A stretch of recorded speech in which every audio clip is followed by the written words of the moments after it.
Hey guys, welcome back. My name is Lewis, I'm Brandon. and this is Man Bites Film. Today we're actually going to be reviewing Nebraska, Brandon's pick on this. Yep. But first, we're gonna start off with the love and hated segment. Lewis has the love part. I have the hate. So Lewis, you take it away. Or do you want me to do it? So we start on a downer and then we come up.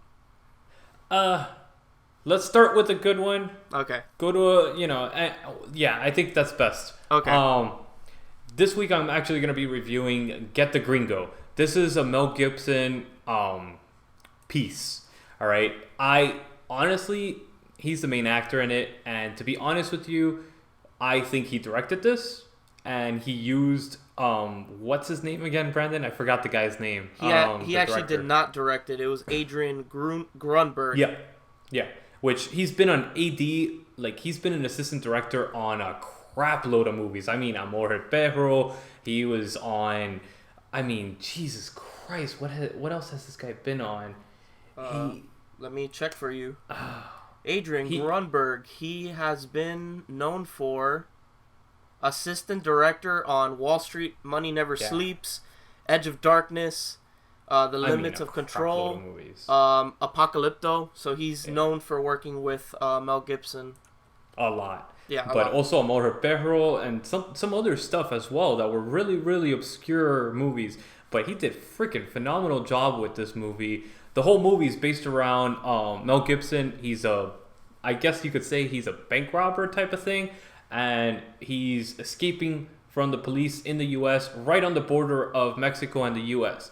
And him and his associate decide to jump the wall with an artificially built ramp that's on the American side. And they collapse the wall and fall into the Mexican side. And the Mexican police capture him. And the Americans are about to take him away when the Mexicans realize that he has a crap load of money in his car. And they're like, oh, we'll take him from here. So they take him into a special prison. This prison actually exists. I actually spoke to my brother-in-law that he was telling me about these actual like Mexican prisons that they are basically like, I guess you could call the closest thing you could compare it here is blue collar. What do you call it? Very like, capitalist prisons. And you could actually bring your family to live with you in the prison. What? Yeah, and they sell drugs, they sell prostitutes, they sell whatever you could imagine that they sell in the regular streets, they sell in the jail. That's crazy. Yeah.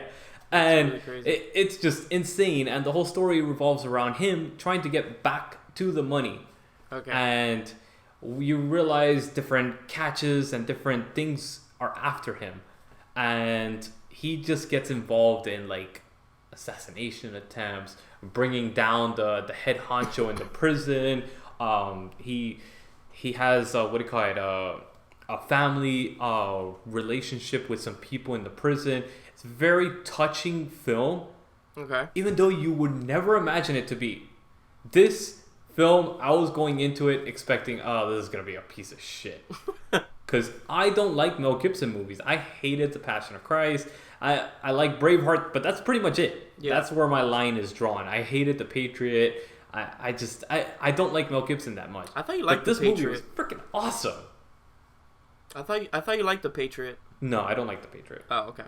It's an okay movie. Yeah. But I would never watch it again. So this one is streaming on Netflix. It is a freaking phenomenal movie. Please check it out. This is definitely something that most people will not watch, but it is good. Watch it. Really good. Nice. So Brandon, tell me your hate one or all indifferent. Right. Yeah, I'm indifferent about this film. So as you all know, hopefully, if you haven't been living under a rock for the past couple years, the next teen phenomenon, like teen novel series phenomenon, is the Hunger Games. Which you did not like, right, Lewis? I didn't. I liked the original version of it, the Battle Royale, the Japanese one. That was freaking awesome. It's funny. I've read all three Hunger Games novels. They're good novels, and actually they interviewed Suzanne Collins, the woman that wrote the Hunger Games, and she actually said, I don't know if it's true or not, that she had no idea that Battle Royale was a thing.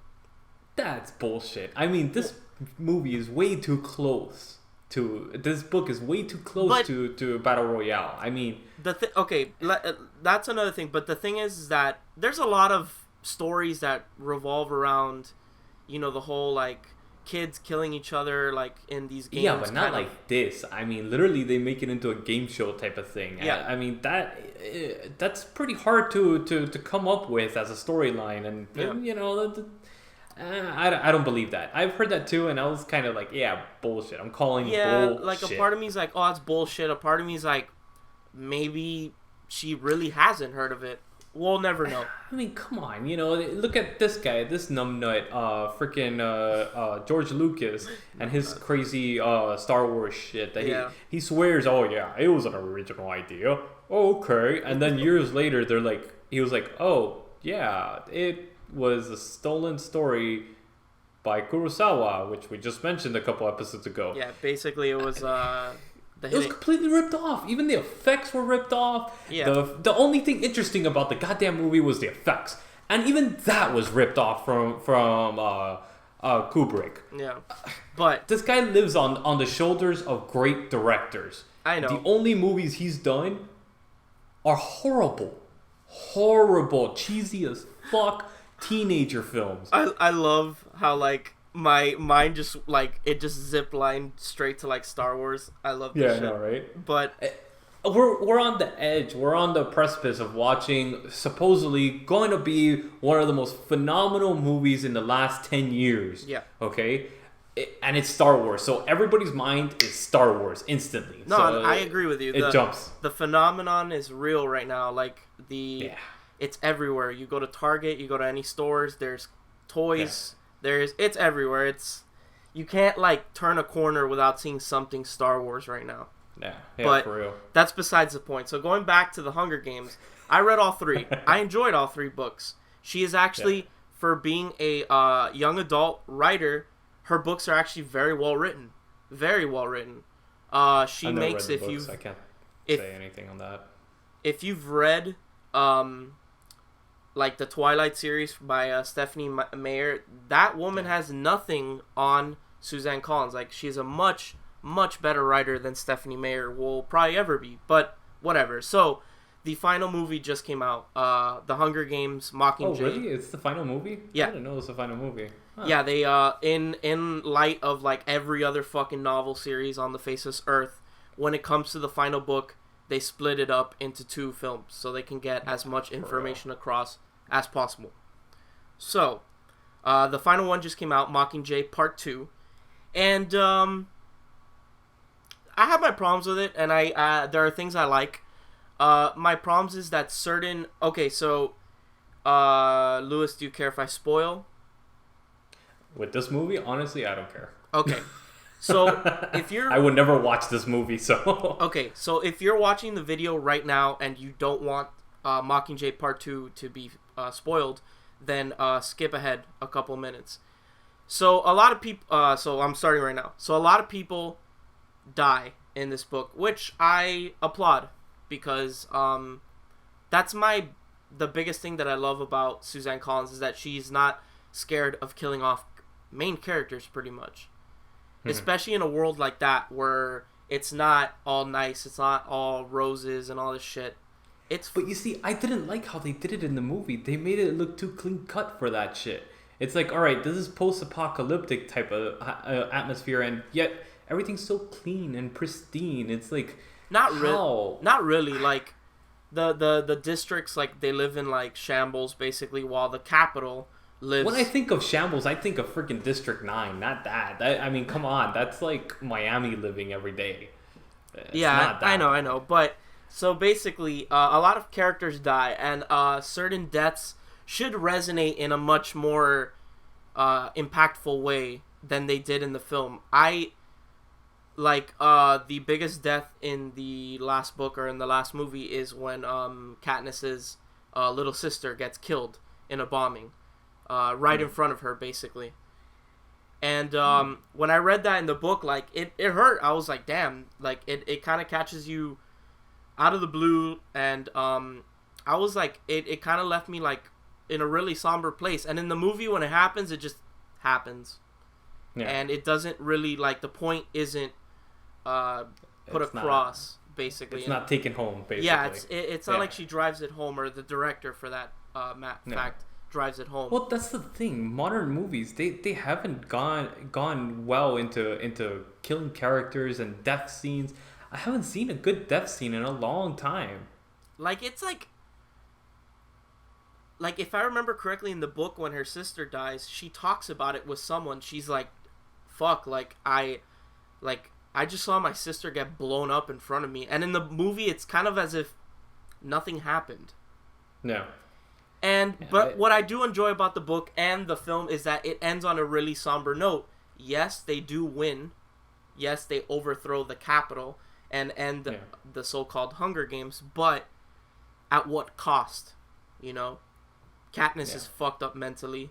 So is Peeta. So is everyone else. Like, and that's what I liked about the series, is that she had the balls to end it on a somber note, to not be like, everyone gets a happy ending. You get me?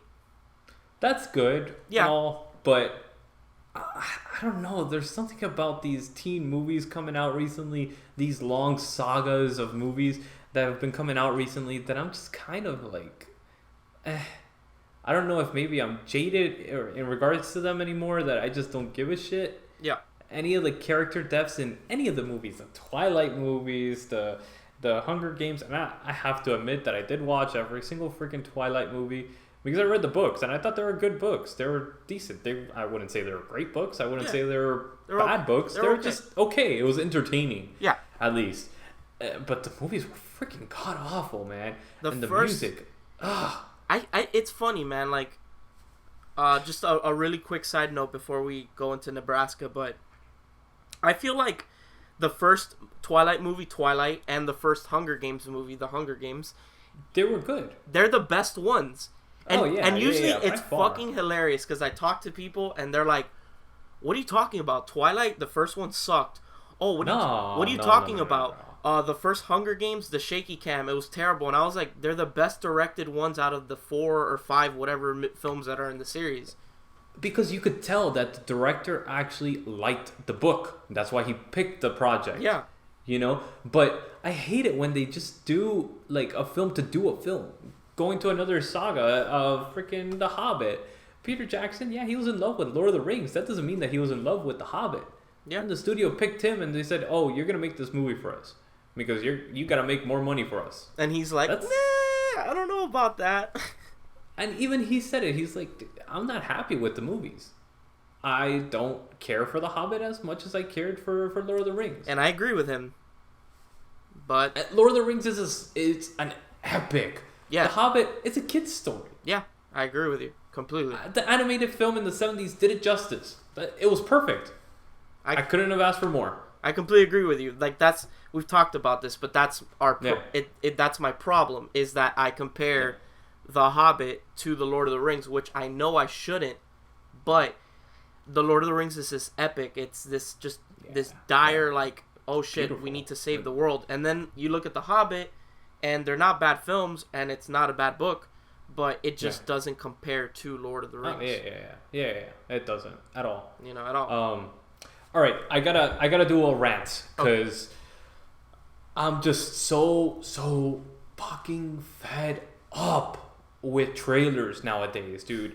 I've been putting trailers on this show, but recently I've been seeing that the trailers completely freaking ruined the movie. Yeah. I mean, I'm talking about in the trailer they're putting third act secrets. There's supposed to be major plot points in the movie, and you watch the trailer and you're like, what the fuck? Cabin in the Woods. They revealed the fact that the stoner, you know, it's like, what? They do the reveal of that. I'm like, huh? Fun fact, that's kind of why I'm really excited for Star Wars, because I feel like none of the trailers have shown anything. Yep. Anything. So I have refused to watch the international ones. I'm like, me too. I've literally gone on fucking blackout. Like, I am like, I do not want to see a screenshot. I don't want to see the trailers. Like, I just want to watch this movie and be surprised when I watch it. All right, so from now on, this show will not have trailers. Okay. I will put, if anything, a teaser. And if I think that the teaser is spoiling something from the movie, I will cut it up like I did Cabin in the Woods. Because Cabin in the Woods is cut. That trailer is completely cut up to not show anything that's revealing in the movie. Okay. Because I don't want spoilers on these. That's why we give the spoilers all the way till the end of the reviews, so nobody watches and gets the movie spoiled on. Yeah. All right.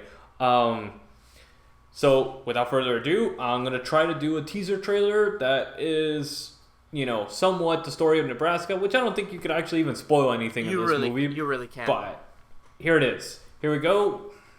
We'll see you guys in a minute.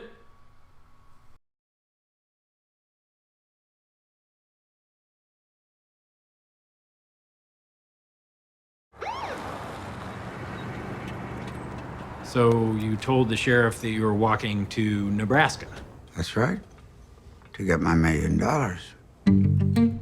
This is Woody Grant. We are now authorized to pay $1 million to Woodrow T. Grant of Billings, Montana. This is his son. You didn't win anything. It's a complete scam. So you gotta stop this, okay? I'm running out of time. This is his wife. I never knew the son of a bitch even wanted to be a millionaire. You should have thought about that years ago and worked for it. How much longer is he gonna be around? And what's the harm in letting him have his little fantasy for just a couple more days? This is his family. Woody here's the talk of the town. Why didn't you tell us you was rich, Woody? David said not to. You got it on you. Yeah, we sure would like to see what $1 million looks like. And this is the problem. God damn, Woody Grant's a millionaire. Next round is on Woody. If Woody hit it rich and I don't see any of it, that would be wrong. Are you threatening my family? Everybody's saying how Woody Grant's a millionaire. That's no big deal. No big deal. Jeez, $1 million here, $1 million there. Well, the newspaper's gonna do a big write-up on you.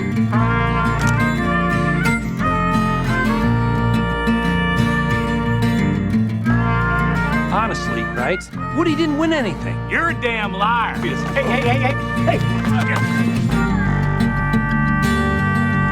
Come on, have a beer with your old man. Be somebody.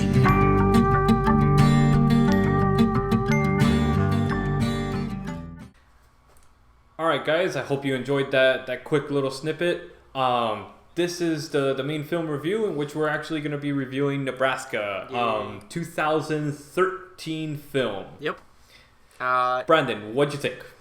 Okay, so before I get into that, on IMDb it has a 7.8, and on Rotten Tomatoes it has a whopping 91%. Which is a big reach. That's a reach. I fucking love this movie. Really? I fucking loved it. Really? You didn't like it at all? I liked it, but I gave it a 5 out of 10, if that. God damn, dude. Yeah, this guy just his movies. Alexander Payne, ever since election, his movies are just nothing. Sideways, About Smith, everybody has a freaking they cop a field over his movies. I don't get it. I really don't. Sideways is not a good movie. About Smith, Jack Nicholson, I never thought I could say this. Jack Nicholson sucked. Oh god, that movie was boring as fuck. And this one, there's nothing you could say. You could sum it up in a matter of 5 minutes, the whole movie, and just make it a short film. That's kind of what I like about it, that there's not really much going on. And at first I was like, what's going on in this movie? Yeah. I felt like it was just rehashing the same old thing over and over and over. Yeah. That his dad, which I forgot his character name right now. Fuck. Oh, I'm horrible at names. You know me. I'll tell you right now. Woody, the old man. Yeah. He has this. He's delusional and thinks he gets his flyer and thinks that he has won $1 million and he needs to go to. I forgot the exact town, but it's in Nebraska. Yeah, and that I think that was the most interesting part of the movie. This old man, this crazy freaking guy, he's like, I can't drive. Yeah. My son and my wife think I'm crazy. Well, both of my sons think I'm crazy, and my wife kind of like, they have this weird love-hate relationship going on. I love the wife. The wife is, I think her and what do you call it? The cousins were the best part of this movie. I swear to God, I kept watching over and over again that part where the cousins are like, "You took how long to drive here?" Yeah. Because that's something that I would tell you all the time. I'm like, really? It took you that long? That fucking long? And then 30 minutes later, I'll bring that up again out of randomness. Fucking loved it. One of my favorite scenes in the movie is when the mom, Kate, is they're in the cemetery and she goes up to the grave of the guy that she had been with before, and she like the skirt. She lifts up her skirt and she's like, "This is what you missed out on," and then she just walks away. My wife walked in on that part and she was like, "What are you watching? Oh man, what the hell are you watching?" And I just started laughing. I was like, this movie sucks, but it's so funny. I don't want to stop watching it. And Brandon made me watch it. And she's like, "Oh, that makes sense now." Damn, what the fuck does that mean? Gee, thanks. It's a hipster movie. I got, yeah, okay. I could see that. It's a hipster movie. I mean, it was cool. I like the fact that they shot this in color and then they turned it in black and white in post. That was cool. And you could see the saturation of color. And when they turned it into black and white, it just made the black and white look really, really beautiful. Yeah, really. This film was beautifully shot. Mm-hmm. Those landscape scenes. I mean, literally, I paused it a couple of times. And I just looked at the scenes and I was like, wow, this is beautiful photography, dude. Yeah. This is beautiful photography. It's an Academy Award, darling. That's one of my biggest, like... It is. You know. It is. I can see completely that it's an Oscar bait film. Yeah, big time. Big time. And it's a slow burn. Yeah. So this is something that if you're going to watch this movie, and, don't go completely off what I say. I don't like this director, and I have a personal grudge against him. And it just continues because the film wasn't great. And I was expecting it to be a lot better, to be honest with you. Yeah. And it's a slow burn. It's a very, very slow burn.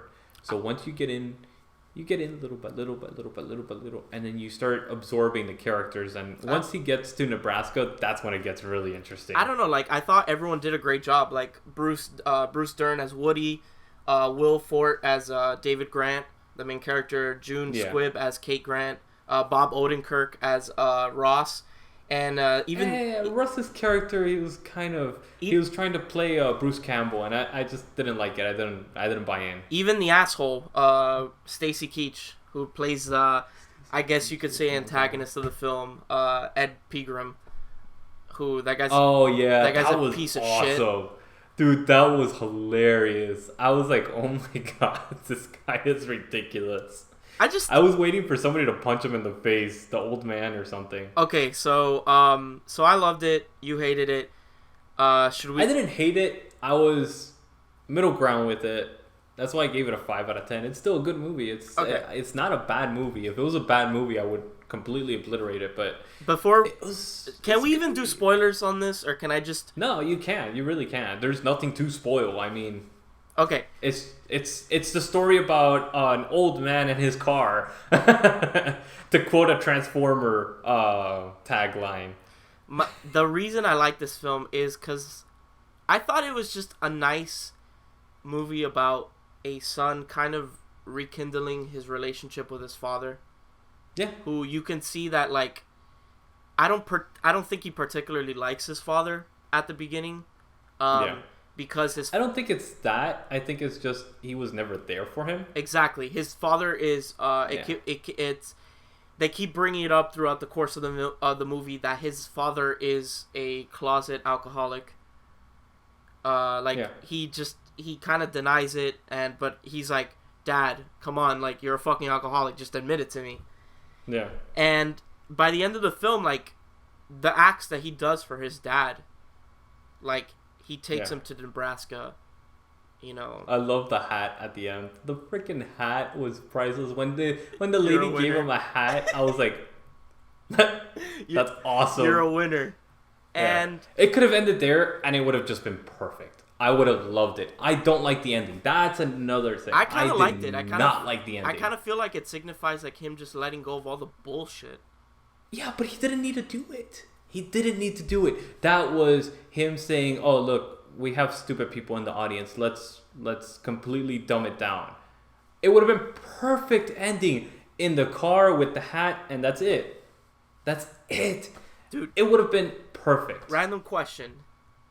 How fucking adorable was the old lady that he had been going out with before? Yeah, that's another thing. That's who it was that I was trying to remember her character. I was like, fucking adorable was that old lady, man? I loved it. I felt like I really liked the mom, but I felt like that's the woman that got away from him. Yeah. You get me? Like the woman that he truly loved, but she got away. Yeah. And that and the random chick from the reservation. Yeah. Yeah. And I'm sorry, guys. It's not really a spoiler, but it's fun. I mean, it's a fun movie. But prepare to be a little bored because it is a little boring and it's very slow. It is. It's when I saw the time for the movie, which 1 hour and 55 minutes. It's slow, but for me personally, I was never bored through the movie. I gotta admit, I wasn't looking at the clock. I was not. I never found myself looking at the clock, which is a good sign. Because usually slow movies, you're kind of like, all right, when is it almost done? Is it almost done? All right. Yeah. But I enjoyed it. I would give Nebraska a solid, 8. For me, personally, yeah. Okay, tell me this. Okay. Did you ever watch About Smith, Sideways? I've actually never seen Sideways. About Schmidt, it's been a while, but it was all right. It was yeah. Eh. Have you seen Election? I have not. And I actually haven't seen... What? I have not. What? Don't kill me now. What the fuck? How have you not seen Election? No, I what have the not. Wait, fuck? I'm trying to... Wait. How? How have you not seen Election? How are you on this show and you have not seen Election? No, what the fuck? That's Reese Witherspoon at her best. And I actually, I haven't seen the one prior to Nebraska, which is The Descendants, which stars George Clooney. I heard that was actually pretty good. Yeah. But what the fuck, man? How have you not seen Election? How? Oh, dude, this guy fucking directed Jurassic Park 3? Fuck Jurassic Park 3. Oh! Yeah, that was horrible. The only good movie he's done is Election. Oh. And that movie is fucking phenomenal. And, no wonder you think this is a great movie. No wonder you don't have any bias towards this. This is... You're not... Lewis, you have to watch Election. You're not supposed to be biased, you son of a bitch. You're supposed to come into every movie... Fuck that. That's total bullshit. You have to have bias when you're watching a movie. Because you're enjoying it or you're not. And plus, when you're seeing a good director's name on there, you know it's gonna be good. If not, you automatically go in with the bias. Okay, I'll check out Election. And I knew Alexander Payne, so it's Okay, so I gave it a solid 8, which I know you disagree with, and you gave it a 5, right? I can't believe it. 5 out of 10. Scrub. What do you? A 5? This is a 5? Really? No, I'm fucking. This is actually streaming on Netflix and Amazon. I give it a 5. And you know what's funny? There's actually weight in front of me that says 5. I don't know if it was a subliminal thing, but it's a 5 movie. Oh, fuck you. What do you really give it then? I give it a 5. That's honestly what... I liked it. Some of it. But not all of it. And there's some parts that really got to me. And fuck Alexander Payne. That's the biggest thing. Fuck him in the ass twice. No lube. For real. Okay. Alright, so check out Nebraska. It is on Amazon Prime, the streaming service, if you have Amazon Prime. It was on Netflix. I'm not sure if it's still there. No, it's not. It's not? Okay, so if you have... It was on there for a long time. Yeah, it's on Amazon Prime. Yeah. And actually, I had the prices here. If you want to get it on, they have it on Hulu. Yeah. And you can buy it on YouTube or iTunes for $2.99. Don't waste your money. Don't waste your money. Don't do that to yourself. Get the free trial. Yeah, exactly. That's better. And please check out Election. That is streaming. Please check it out. Oh my god, you have to check this out. It's on Netflix? Yes. Okay, then I will definitely catch Election. Running on the same principle of this movie, I want you next time to watch Buffalo 66. Fuck. Okay, what? This movie is bizarre. I'm searching it up. But you have to watch it. You made me watch Nebraska, now I'm making you watch Buffalo 66. Okay, yeah, this is the one you spoke of last time. The one with Christina Ricci, right? Yes. No, I'm joking with you. And also, catch my gaming channel at Gameside Manners on YouTube, where I play video games and just talk shit with my friends. Next week, we're actually going to be doing the Christmas special. And it's going to be a special surprise for you. And for New Year's, you guys Lewis, are going to have another am I on that surprise. Christmas episode, or is that just you? No, fuck you. Okay. You haven't seen Election. Fuck you. Okay, I'm going to watch Election, I promise. Yeah. Like, comment, whatever. subscribe. Check out Gameside Manners. I'll spell it out for you. No, I won't. I don't worry about it. Yeah, in the section below, we'll put it down. Down below. I'm pointing below, Lewis. See? I've actually come around to that, so, you know. Okay. But thanks for having me on, Lewis. And Buffalo 66. And hopefully, by the new year, when Buffalo 66 comes around, we're also going to have a full-on website with actually downloadable podcasts and YouTube channel linked up with it. And we're going to have links to many of our associated websites, podcasts, and of course, that's going to include you, Brandon, and anybody else that might be associated, which might come out as a surprise to you. Catch you guys next week. Bye.